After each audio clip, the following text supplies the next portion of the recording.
دوی ته ووایه همغه الله دی چې تاسې په ځمکه کې خوار کړي یې او د همغه لوري ته به تاسې ورغونډ کړای شي.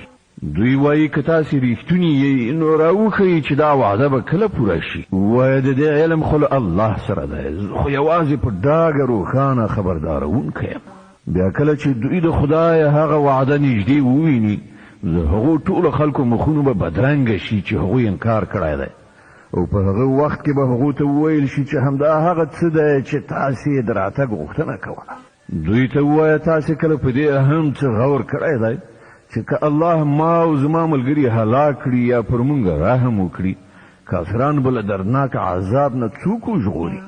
دوی ته ووایه هغه ډېر مهربان خدای دی، پر همغه باندې موږ ایمان راوړی دی او پر همغه باندې زموږ توکل دی. ډېر ژر به تاسې ته څرګنده شي چې په ښکاره ګمراهۍ کې لوېدلی څوک دی.